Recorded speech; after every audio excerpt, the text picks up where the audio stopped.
All right, speaking of making history, Texas has gotten a lot more red.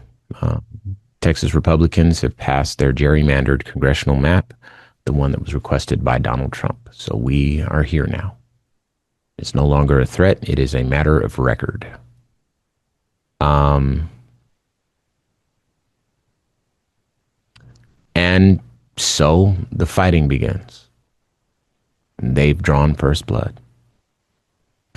They, meaning Republicans. I'll share from The Guardian. The Republican-controlled Texas House on Wednesday approved a redrawn congressional map requested by Donald Trump and fiercely opposed by Democrats who led a weeks-long protest to stall the effort that kicked off a redistricting arms race between red and blue states.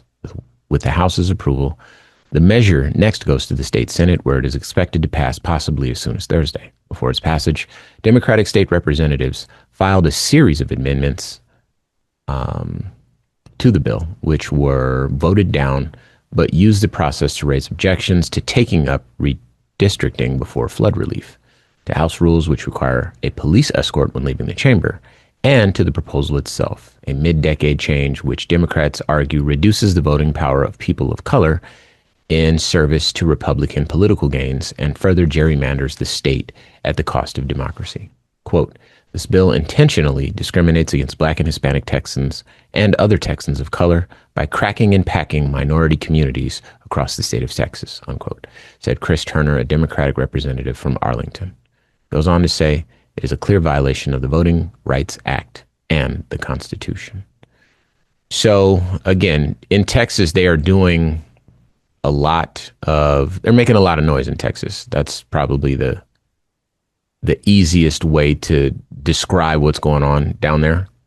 But let's get your thoughts here before I say anything. And that's if I need to say anything, because I know that you've been following this pretty closely.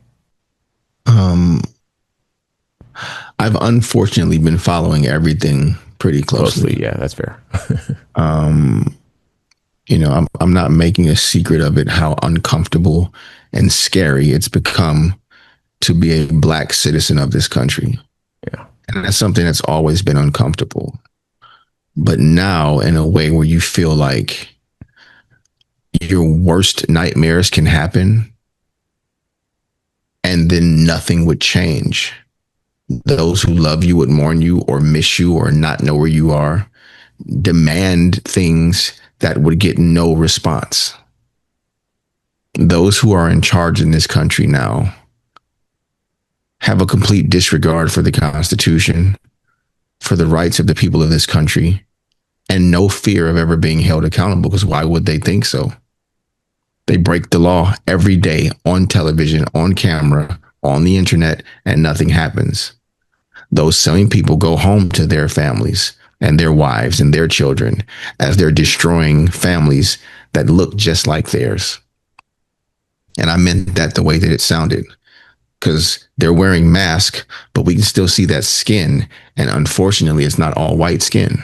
Yeah. I see Black skin. I see brown skin as the aggressors. And again, they go home to their wives and their kids. They pretend this is about lawlessness and crime, but they're not getting rid of criminals.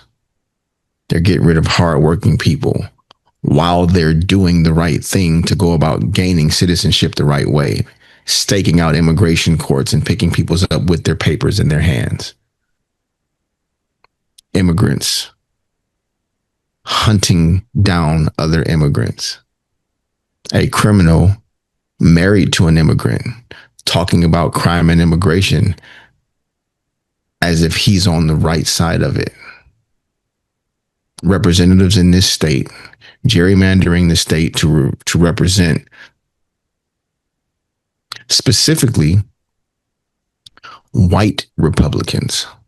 Because this is a Republican versus Democrat thing. But when you look at how the gerrymandering in the districts break down, you're looking at the voting rights of white people versus the voting rights of Black and brown people.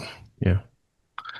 Kind of regardless of how they voted. I don't know if you noticed when we were looking at the numbers, Ramses, what it's done is make the power as a ratio significantly weaker for people of color. Yeah. Stronger for people that way. instead of significantly weaker for people who voted Democrat. Mm. So they've even gone beyond party lines. Let's just make everything better for white people. And the way to do that is make everyone Republican. They've crossed every line imaginable, violating rights, violating the Constitution. And something that we have to talk about, Ramses, and please give me your opinion. They're holding state representatives hostage. Yeah, so that felt a little odd. Well, of course it felt odd, but I do you know that I think there's a part of me, like I know that the playbook went out the window a long time ago. And we're in the upside down, right?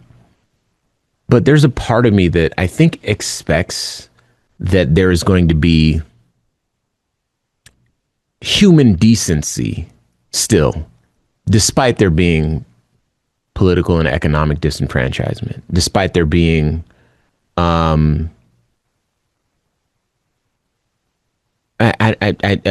just a general disregard for the well-being of communities beyond their own, right?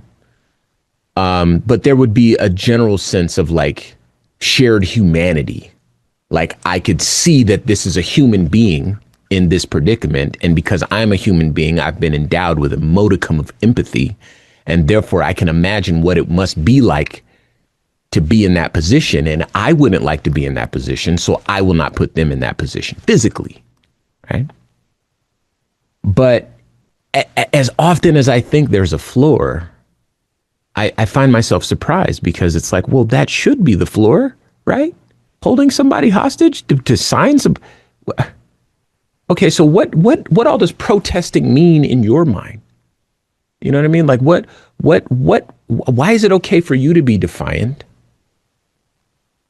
but it's not okay for these other duly elected representatives to be defiant? Why are you entitled to your version of reality where you see it a certain way? You know what I mean? But these other people aren't entitled to their reality in which they see and feel things a different way. And why must you snuff out these people's lived experience? Is it that you want to control these people? And if so, then say that with your chest. Say it with your whole chest. I know another word for controlling people. You know what I mean? But you're the one that wants to say it, so say it. How do you really feel about these human beings? Do you not see them as human? Do you lack the empathy? Why is this on your menu at all? How is this an option for you? Have you no decency?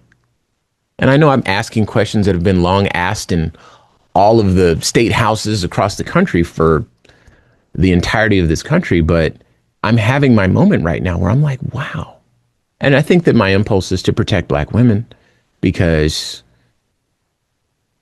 I think they've done enough protecting of themselves, and it's my time. I have a show. I can say things that people deserve to hear, need to hear, even if it is uncomfortable. So, I think my heart goes out a little bit further for Black women in tough spots. So just my early thoughts, Q. You can bring us home. The interesting thing is that's something that we live by, and it feels like we're failing. Yeah. We're watching Republican lawmakers literally hold a Black woman hostage against her will. You cannot leave on your own free will unless you do what we tell you to do. The entire country knows that's happening, and no one did anything to help her. This is a duly elected state representative. This is how far we've fallen and how fast we've fallen that far.